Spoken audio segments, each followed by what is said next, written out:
Good evening. My name is Logan Court, and I am a student project manager at the Clark Forum for Contemporary Issues at Dickinson College. When we held Clark Forum events in person and on campus, we took a moment to acknowledge that the land on which we gathered belonged to indigenous peoples for centuries prior to European settlement. Currently, I am inhabiting the ancestral land of the Manahoac and the Patawomack, and I encourage everyone watching this evening's program to take a moment after our presentation to acknowledge the tribes whose traditional lands you currently inhabit.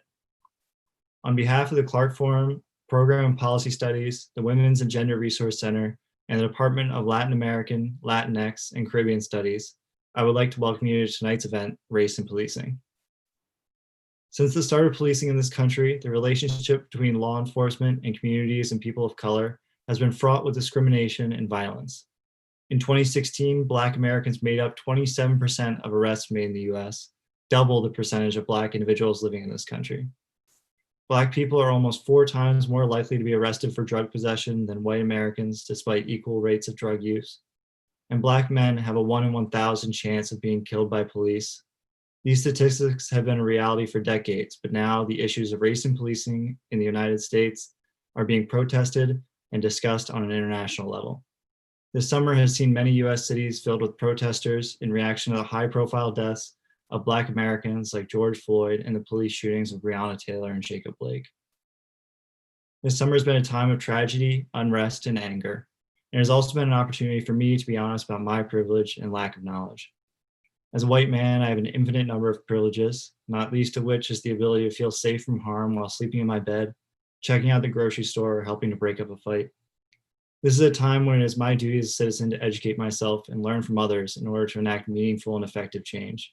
For that reason, and many more, I'm honored to introduce this evening's panelists.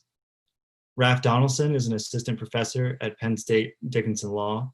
His research and teaching focus on constitutional law, criminal procedure, and legal philosophy, and he has appeared in law reviews and philosophy journals. Donelson was interviewed for the Ipse Dixit podcast about his work in punishment theory in August of this year. In 2017, an interview with Donelson was published on LegalFly, an online venue showcasing rising stars in legal philosophy. Matt Guariglia, Dickinson class of 2012, is a scholar of US race and policing and its exportation around the world. His dissertation on how race, immigration, and empire created the modern police department was awarded the Outstanding Dissertation Prize from the Immigration and Ethnic History Society. He currently serves as a policy analyst researching police and federal surveillance at the Civil Liberties Organization of the Electronic Frontier Foundation, and is a visiting research scholar at the University of California, Berkeley. His writing has appeared in the Washington Post, on Slate, NBC News, and elsewhere. Stephanie Jirard is the Chief Diversity Officer at Shippensburg University, where she has also been a professor of criminal justice for 17 years. Prior to her current position, Jirard was a lieutenant in the US Navy's Judge Advocate General Corps, a trial attorney under Janet Reno at the US Department of Justice, was both an assistant US attorney and assistant federal public defender in the District of Massachusetts, and defended indigenous clients facing the death penalty at trial as an assistant public defender in the Capital Litigation Unit in Columbia, Missouri. And our moderator, Vincent Stevens, is the director of the Poppleshaw Center for Race and Ethnicity at Dickinson. Stevens also coordinates the Bias Education Response Team and serves on multiple other college committees. He is also the 2020 to 2021 president for the Pennsylvania chapter of the National Association of Multicultural Education. Questions can be asked using the chat feature on YouTube during the presentation to be addressed at the end of our program. Thank you for attending, and we will now begin this presentation as I will hand it over to Vincent. Thank you for that wonderful introduction, Logan. So I'm excited to be together and spend some time with our panelists. So why don't we begin with the first question, which is, intellectually speaking, where do you enter the conversation about the history and operating procedures of the police? So whoever would like to start.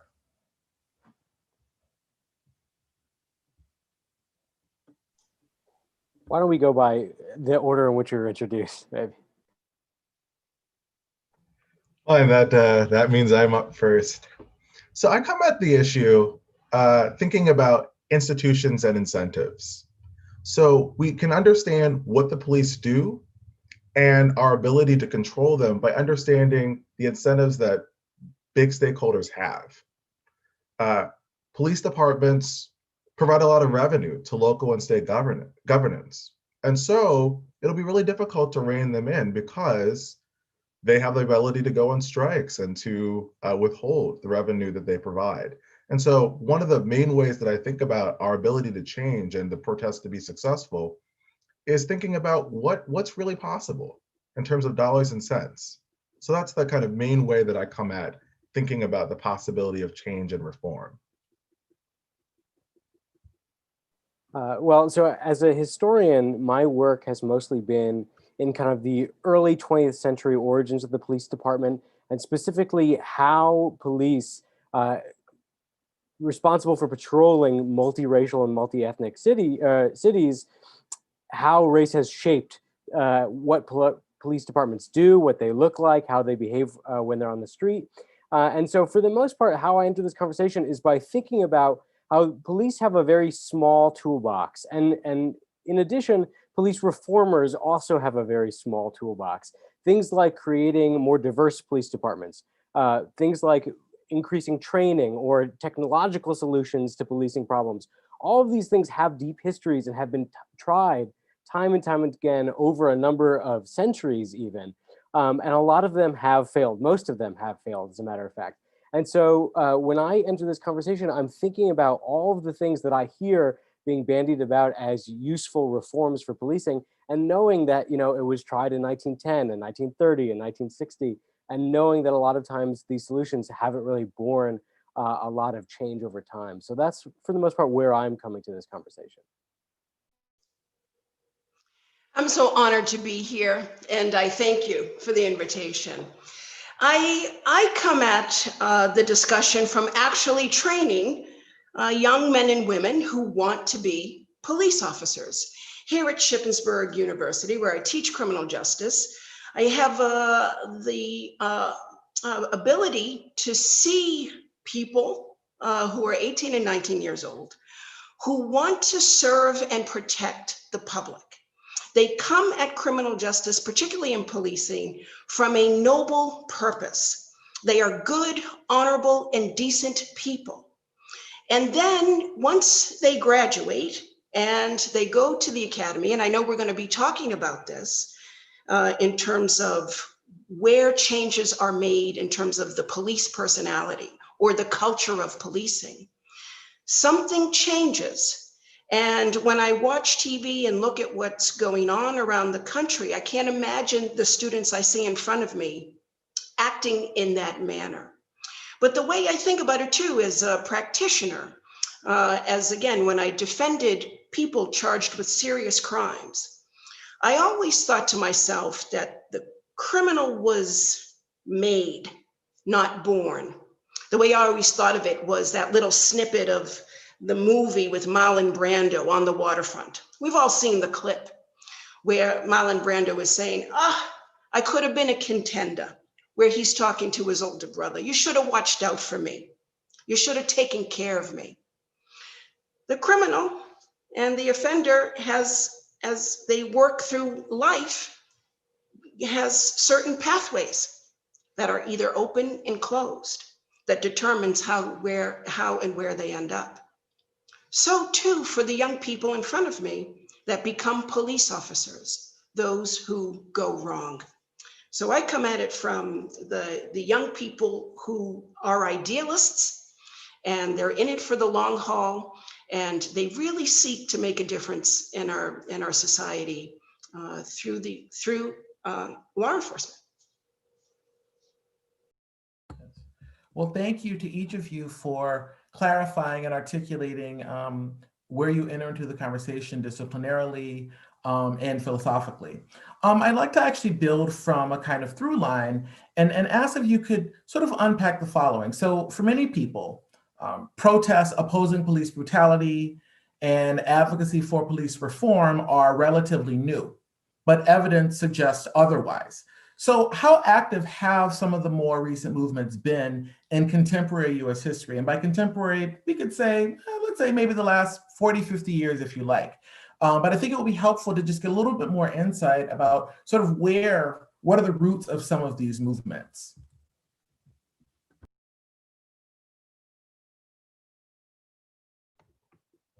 Well, I mean, one place we could start is thinking about the criminal procedure revolution that happened in the courts.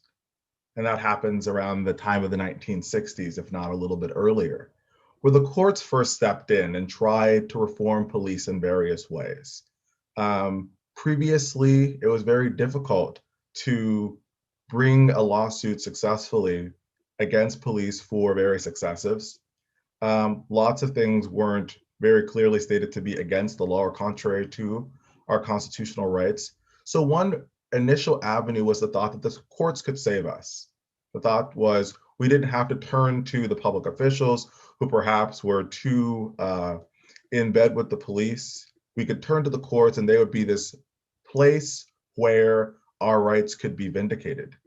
But one thing that we see about that movement that began in the 60s with all the wonderful cases like, Miranda that we know from all those police TV shows. One thing that we saw is that with each innovation the courts could come up with to reel in the powers of police, there would be some new avenue that was created. So if one sort of thing was reeled in, another one would pop up elsewhere. Just talking about something as simple as Miranda, if it turns out the police need to inform you about your rights before you're questioned in order to introduce that testimony at trial, the courts clamp that down. Well, let's see if we can get some questioning a little bit before that period of time. Or let's not introduce the evidence initially, but if you lie on the stand and say those things didn't happen, then we'll introduce it then. These are different ways of trying to get around these court-created ways of reeling things in. So that's just one example where there's been a history over a long time of trying to reel things in with the courts, and it's just not been effective. Yeah, I mean, I definitely want to emphasize that although this is by far the largest protest movement in US history at this point, if you just look at the amount of people in the streets over the last few months, it's been fairly unprecedented. But the movement of Black people in the United States to try to prevent racialized state violence is, I mean, as old as the US state itself. And I mean, specifically, I'm just coming off of a few months of writing about the New York City riot of 1900, in which for 3 days, police kind of terrorized Manhattan's largest Black neighborhood. And what you saw there was after the fact, police were the only people who were testifying in court. The newspapers would go and they would talk to police, and the newspapers would publish the police's side of the story. And there had to be a concerted movement, not just to protest physical violence, but the kind of intellectual violence that happened afterward as well. And so, there's this great deep tradition of Black testimony after moments of state violence where they collected stories and they shared and published and disseminated them. And I think part of the change over time story is that it's gotten much easier to disseminate the side of the story that isn't dominated by the state.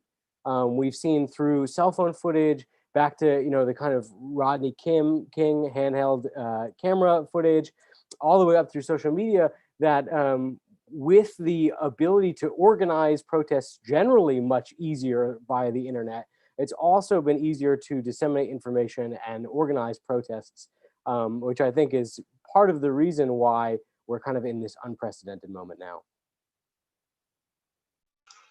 Yes, and I will agree. Of course, Dr. King has said riot is the language of the unheard.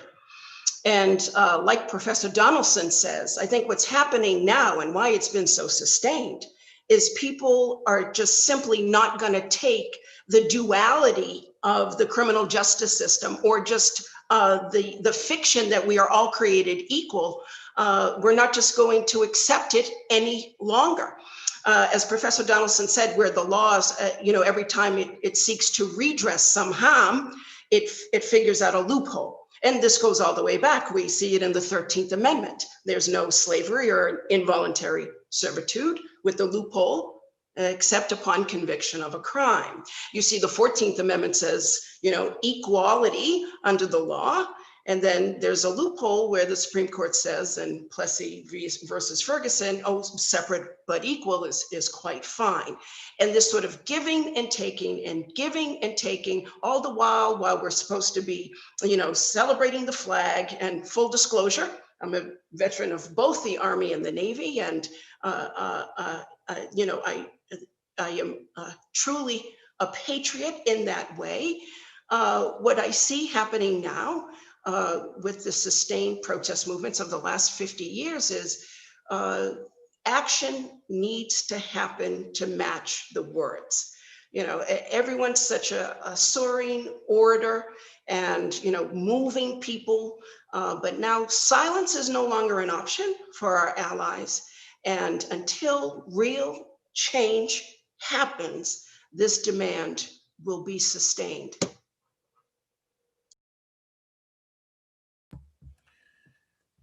Speaking of change, I thought it would be interesting to get your insights on some of the key voices that have made an impact in a variety of circles. And I'm thinking specifically about the work of Angela Davis, Ruthie Gilmore, and Michelle Alexander.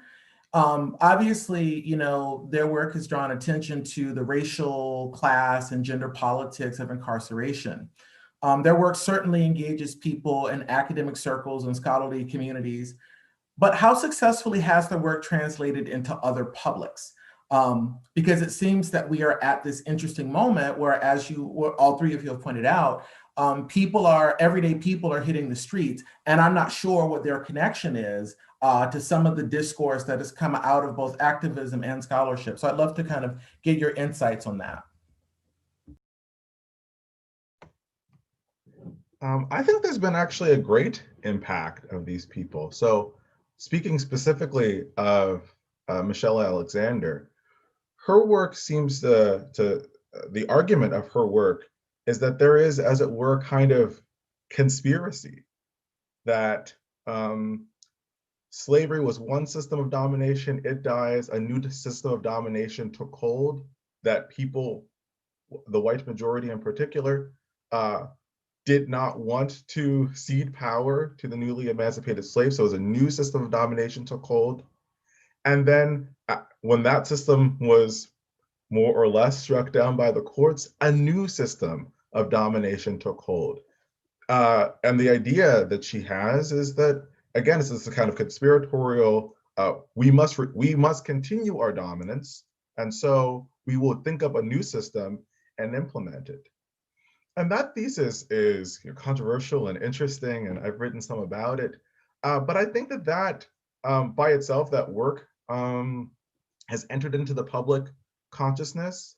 Ava DuVernay in her wonderful documentary 13th is a continuation of that conspiratorial theory, and it tries to give even more evidence about people, specifically in the Nixon administration, who were trying to continue a pattern of racial domination through new means. And I think that's actually reached the public consciousness. People really do believe this now. I think that these ideas that emanated in scholarship have become popular.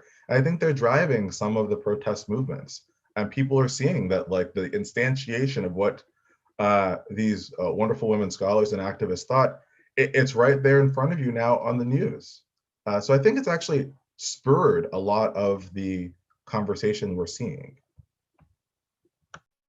Yeah, absolutely. I mean, I don't think you need to have, a PhD in American Studies to engage with a lot of the ideas of Ruth Wilson Gilmore and Angela Davis, because people have seen the ravages that 3 decades of austerity have done in communities, and in some of these places, the police department is the best and only funded institutions for people to turn to for public safety. And so things like when you start to export more and more of the responsibilities of civil government, including health and housing and all of these things to the police department, I don't think you need to be a well-read scholar of abolition to understand that you should have somebody probably to call to do a wellness check on a mentally ill person other than an armed person who might end up doing more harm than you had intended when you called them.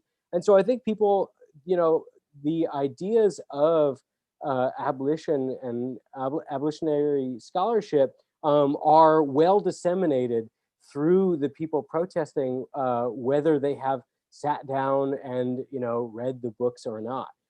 So I absolutely think that that intellectual and academic work is out there and it's floating around. I mean, the last time I taught the new Jim Crow, my students who were 18, 19, 20 at the time were like, what's so revolutionary about this? This is like, we go online and we see this stuff on Twitter all the time. And so I think to some extent, this younger generation of activists take for granted how disseminated a lot of this knowledge and a lot of this understanding is into the kind of like popular discourse of social justice.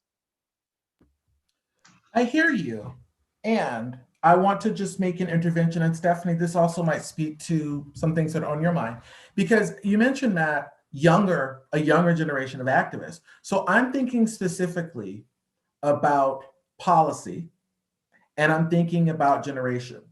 So thinking about whether it's Congress and Senate, or whoever's sitting on the town council, the borough council, the city council, wherever you live, I'm wondering, has this translated to actual policy changes?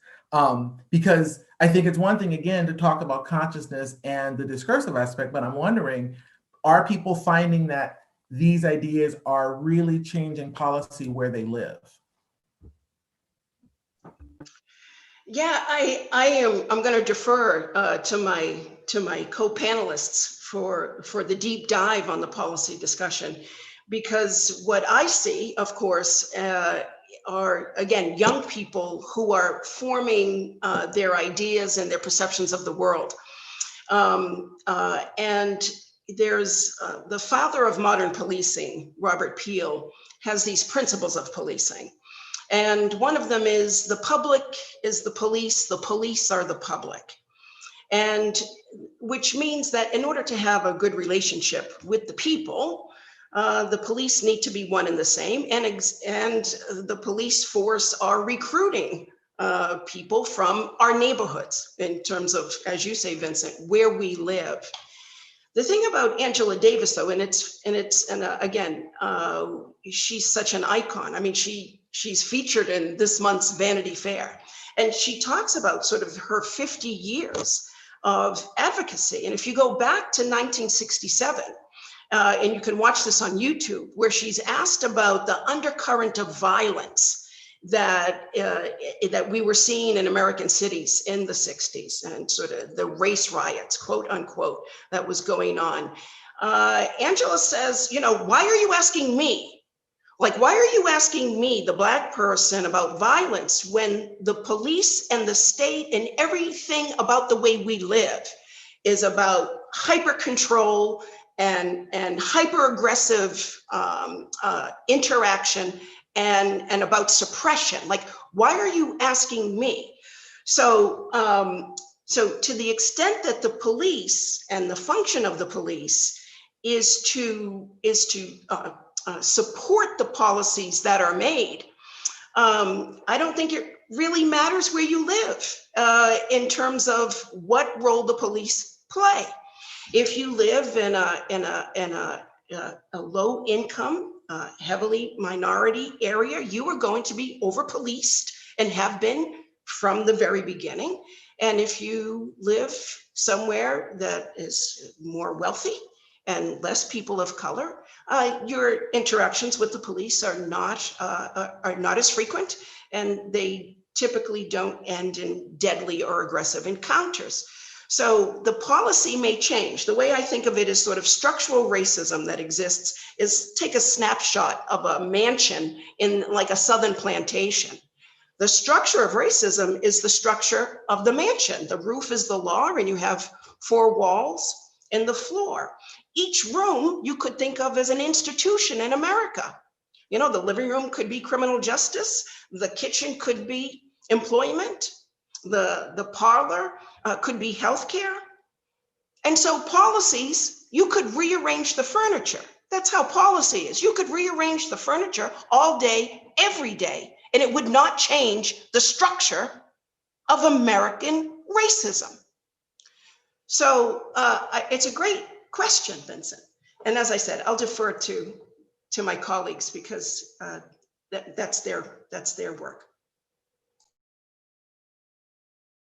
In terms of policy, I mean, yeah, I mean, people are trying. I mean, the San Francisco just announced a few weeks ago that they were going to begin to build an emergency service number that you can call for when people are having a mental health crisis, so that you don't have to call 911 and the police don't have to be the first responders of that. That sort of thing, you know, is a step in the right direction. But I think Professor Jirard is absolutely right that there is such a disconnect between the activity of policing on the street and policy. I mean, a lot of departments have policy against chokeholds. They have policy already on the books about shooting at a moving vehicle. And yet these things still happen. So what we see is that, like, you can put all the words on a piece of paper that you want, but the action of policing at street level really does not change through the decades or through one commissioner or another or one mayor or another, through changes in training even.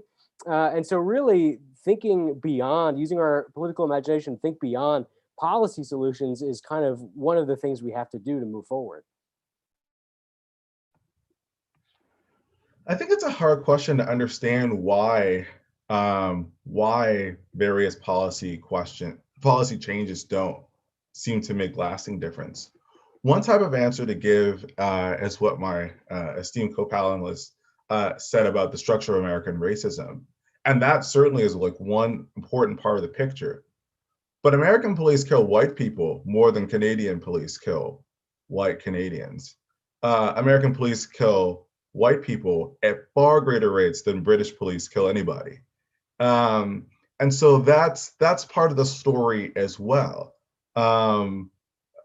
Police, part of the reason why, I would imagine, part of the story to be told is police are sometimes even trained to be extremely worried that there's constantly violence around them. And so shoot first, ask questions later.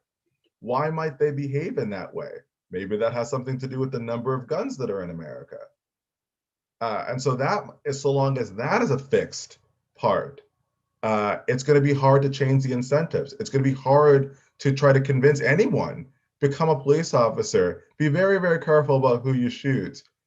While there are almost as many guns as there are people in this country, that's just going to be hard to change. You can put in a new mayor or not. It's going to be hard to convince somebody that they shouldn't shoot at all when these dangers exist. Another type of way that I think it's hard to see how you're going to get change with different personnel only. Again, if police, no matter the problems that they present, if they produce revenue for a city is going to be really wary about getting rid of them. If crime spikes and property values fall, people are going to be worried about that, and they're going to replace whatever official said disband the police, get fewer police. People are going to be worried about that. Even Black neighborhoods themselves. I mean, there's a story to be told about the evil crime bill of 1993. Black Americans called for this because crime was really high in the 1980s. It really was. But then this turned out to be unleashing this horrible thing. And so again, the structures of, you know, what are the costs to people to implement these reforms? Are they going to be thought to be too great? And if just unfortunate people get swept up in this, and that's how people view these things, I don't see lasting change as being a result. So I think this is all very juicy, and it's juicy because it's leading us to a path to kind of wrestle with a concept that I think many people are struggling with. And I'm sure you know what's coming, which is many people confuse abolishing the police with defunding the police. So I think it would be helpful to kind of distinguish between those two things, since we're kind of, thinking about policy and the limitations of policy and policing. And I would say related to this is, what are examples rather of legal or judicial or procedural changes that are more likely to reduce brutality? Because I think that there's an overarching question: is genuine reform even attainable, right? So, Professor Jirard laid out this beautiful metaphor of how power actually operates, right? And so Raff and Matt, you've both shown us that it's an interdisciplinary issue, issues of gun ownership, issues related to, local income tax revenue. There are all of these sort of variables operating. Fine. So, but let's take it home, right? Because people are concerned. Are they going to abolish the police? Are they going to take away all the police's money? And obviously we know there's more nuance. So I'd love to get your insights on that. And then, like, what are some reforms that might actually be workable, that might sort of chip away at some of these concerns? So again, I'd love to hear your insights, and I think our audience would as well.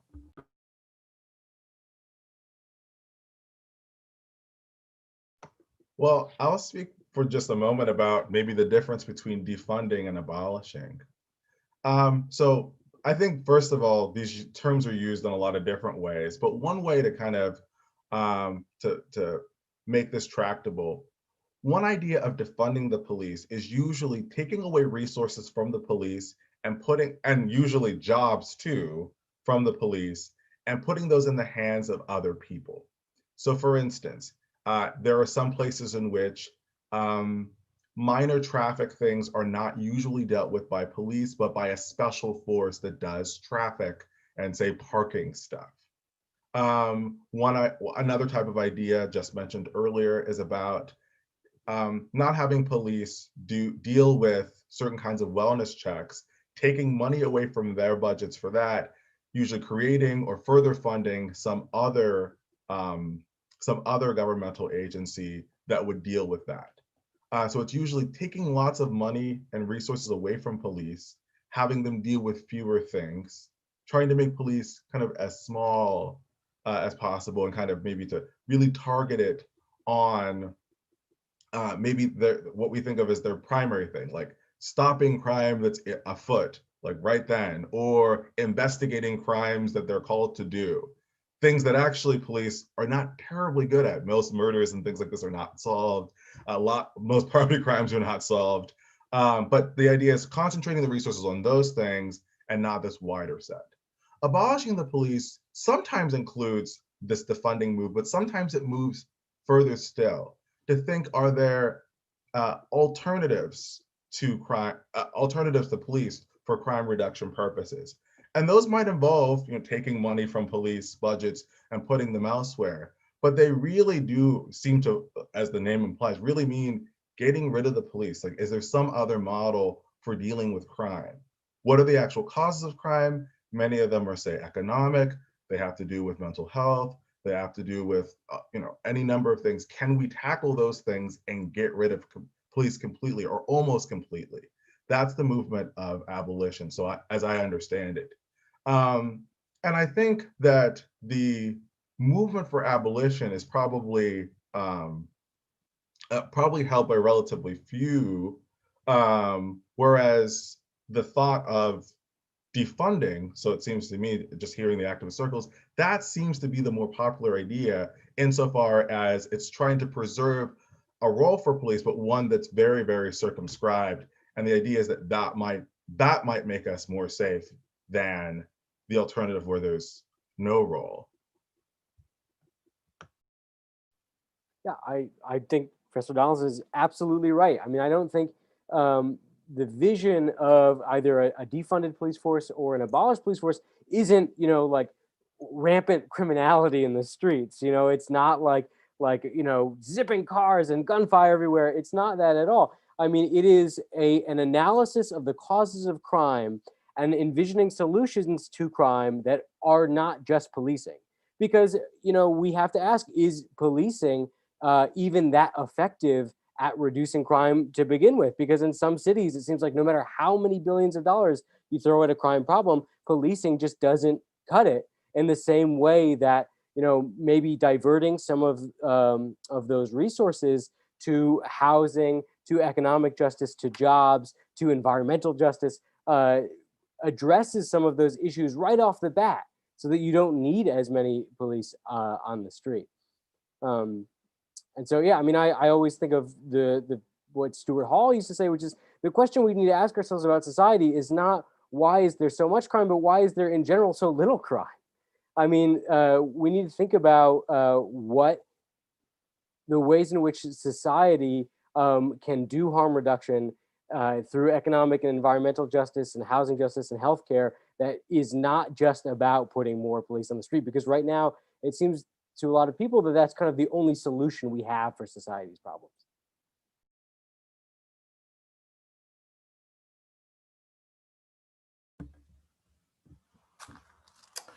Well, I appreciate that, the clarity that you provided.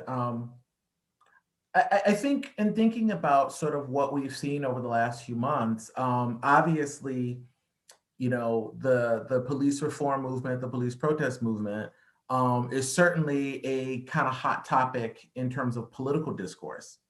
So I'm wondering, what impact do you believe the police reform movement is going to have or is already having on the forthcoming presidential election? So I can speak to that only because, again, where the people come to be police officers is from the working and middle class. That is, the wealthy typically don't become police officers because they already have power and privilege at their disposal. So typically, the people who become police, they are attracted to authority. They sort of think in terms of right and wrong and black and white. And when they go through the academy and get a badge and a gun and a taser, it's really a symbol of status that becomes part of their personality. And I think in terms of reform and what's happening with the current political climate, is there's really so much of an us and them division that America is suffering at the profit of the politician, if you will, by separating those who believe in law and order and everybody else, rather than really, we're all in this together and we need to come. The more division there is, you're either with us or against us, the longer these problems will remain unsolved. But in terms of thinking, and I thought about this again as my co-panelists were speaking, what is the cost of reform? What is the cost? Now, qualified immunity, which just means some protection from a lawsuit, typically means that when a police officer makes mistakes, the society itself, we pay. So for example, I think just today, there was an announcement that the estate of Breonna Taylor, who was killed in her home in Kentucky, was awarded $12 million. The actual police, who have yet to be arrested or otherwise sanctioned, they're not paying that money, we are. And I often think in terms of what is the cost that society is willing to pay. And I'll give you an example of where I think the conversation is and how people, including those in the audience, can think about what you think about authority, because what you think about authority and power really does frame how you think about reform. So as I mentioned, as you mentioned in my wonderful introduction, that I defended poor people facing the death penalty at trial. And in death penalty jurisprudence and just in death penalty practice, we know there have been innocent people who probably have been executed, and we know there have been so many exonerated. When you ask my students, would you be willing to take an innocent friend or family member? Would you be willing to sacrifice their getting caught up in the death penalty system, being that they're innocent, in order to keep the death penalty? That's the price. Somebody, perhaps close to you, not going to say who, might be caught up in it. Would you seek to abolish the death penalty to eliminate that risk, or would you sacrifice their life to keep it? Overwhelmingly, they would sacrifice someone close to them to keep it because they believe in authority and law and order and right and wrong. And so when we talk about what is the price, where is the tipping point where society is actually willing to make the reform that's necessary here in having the power that we give the police and taking some of it back? Where is that point? What price are you willing to pay? And so many are not willing, it's out of sight, out of mind. I don't know how many tax dollars are going to be, going into a defense fund or a fund to pay other people's estates for police mistakes. I don't see it. I don't feel it. So I don't have to address it. But until we answer that question, I'm not too sure that we can get to the other side.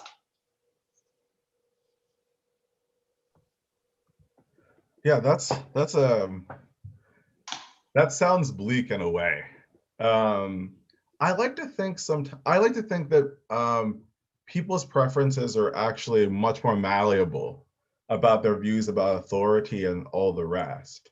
And there's some experimental psychology stuff that might speak to that. But I think in terms of thinking about what all this might mean for the upcoming election and views about law and order versus the free-for-all or something like that.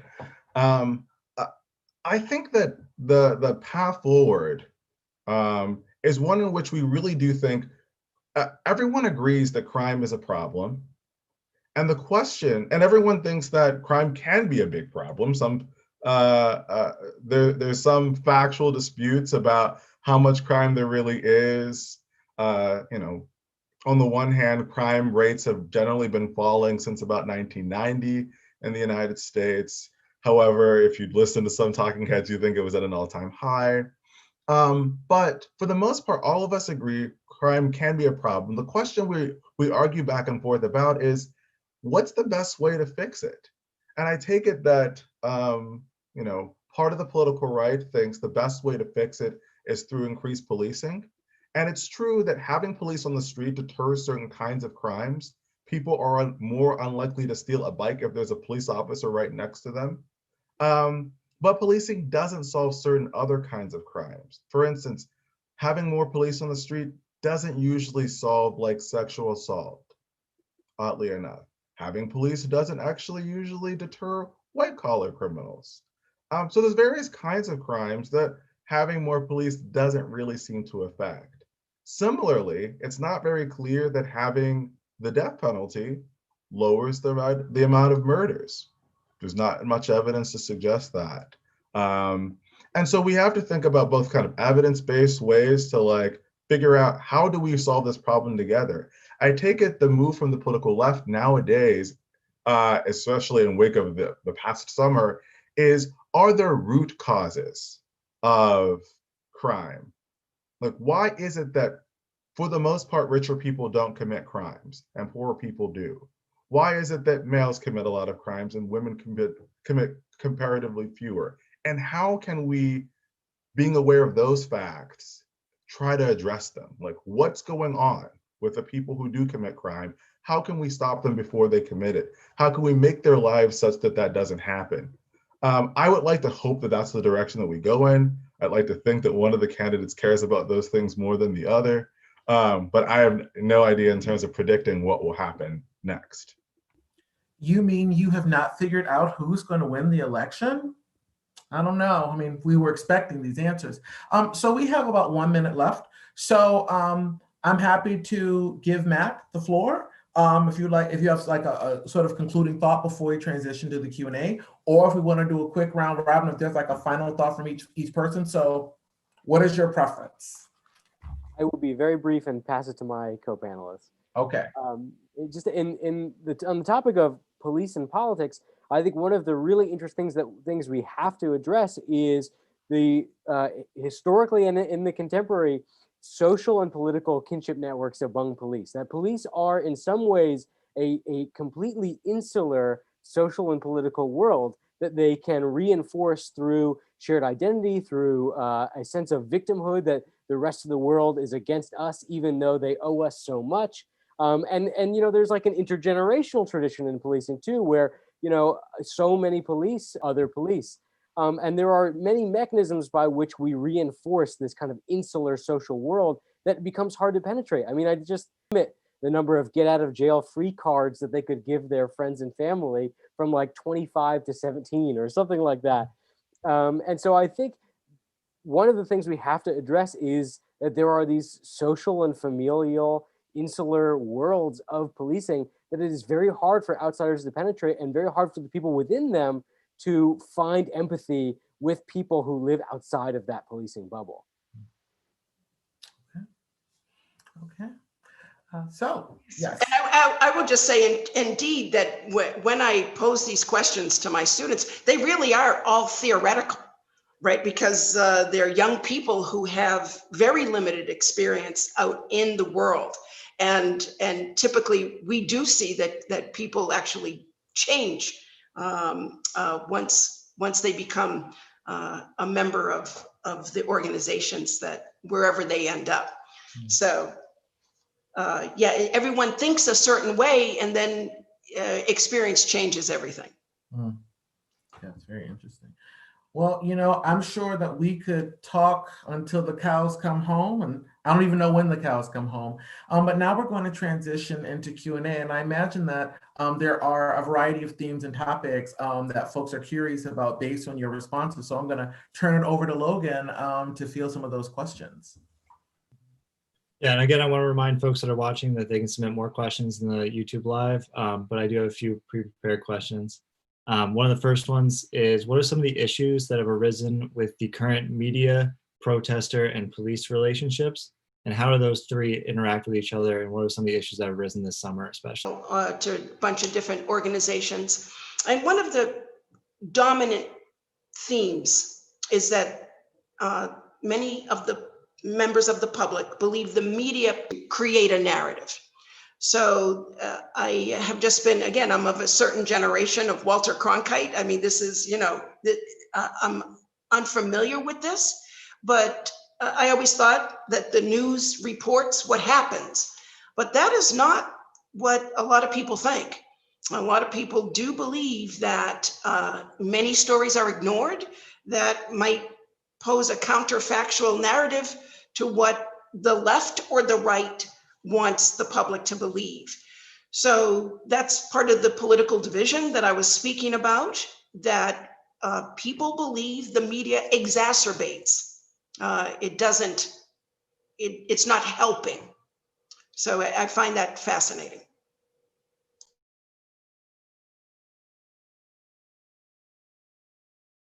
I think one thing that I've written quite a bit about is that we are still in a world in which the media, and I think to most extent the white public as well, still take what comes out of the police department as an extension of the government as objective fact immediately. And so it's led to a lot of interesting scenarios in the summer alone, where, for instance, there have been a number of stories where a police will report that a Starbucks employee had written something mean on their cup, or the Shake Shack story where police had said that they had been poisoned. And within 6 hours, it is across every media outlet in America. And when the inevitable apology, in the Starbucks case, it was made up, they wrote it on their own cup, or in the Shake Shack, it was actually a mistake. There was cleaning fluid in the solution. It wasn't a deliberate poisoning. The apology and the withdrawal of the story gets about 1/40th the amount of coverage that the initial injury got. And so I think that there's still some recalibrating to be done on the part of the media and on the part of the white public, that the police, when they give a story like that, often need to be met with the same scrutiny and the same kind of fact checking that anybody else reporting a story, be it protesters, say. And so I think that's one thing that I've been thinking about in terms of protesting and the media.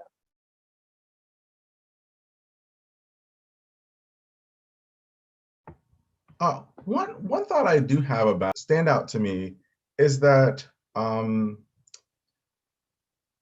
while media like has the option to kind of choose what things to highlight and not, and they have to do things that they think are going to sell because it's a business.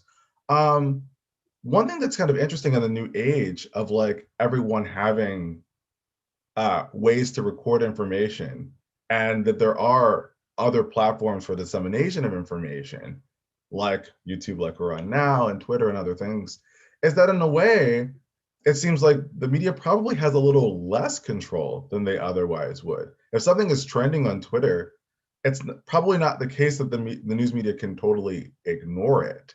And so it might be that there's a little less power to kind of manipulate things than there was, say, many, many years ago when there were 3 channels. And so it strikes me that like it might well be that things have been further democratized, such that the idea that it's just pure, things are getting buried or things are being highlighted that aren't really happening is probably less likely to be the case now than it was probably before. And it does increase risk of danger for everybody, the public and the police, because these stories and these hoaxes just become real for so many, and it's real peril for a lot of different people, including the police. Our next question is, do you think that more or better civilian control or oversight of police departments would have a big impact on reducing police brutality?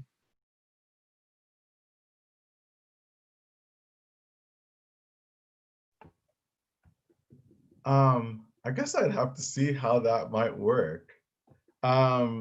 So there are a number of departments that have where there can be some reporting to civilians about things that are going on and complaints that can be brought boards and such. And it's not clear to me what kind of results those have. Now, if we imagined that civilians had kind of great powers of discipline, I could possibly imagine. But at the same time, the question is, would that ever be acceded to? How would that come to happen in the first place?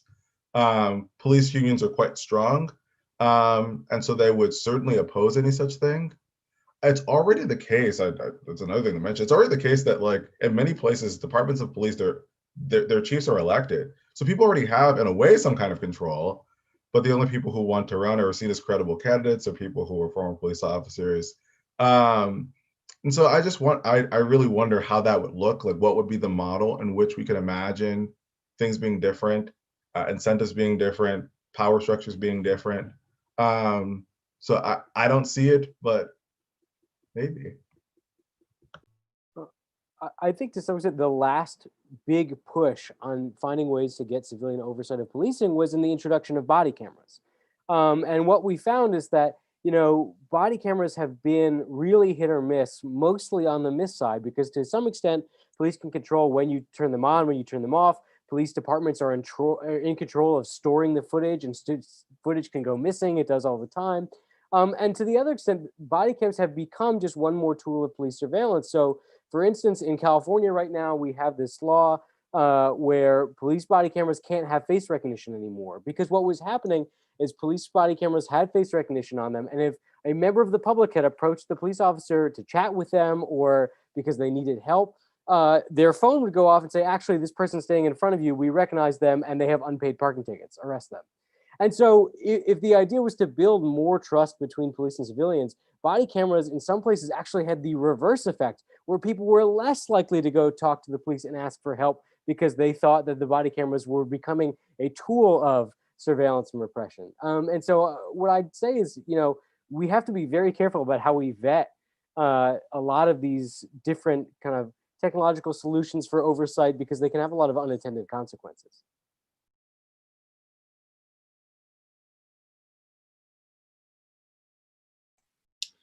And our next question is, what are your beliefs on the idea that the presence of police changes a nonviolent protest into a violent one?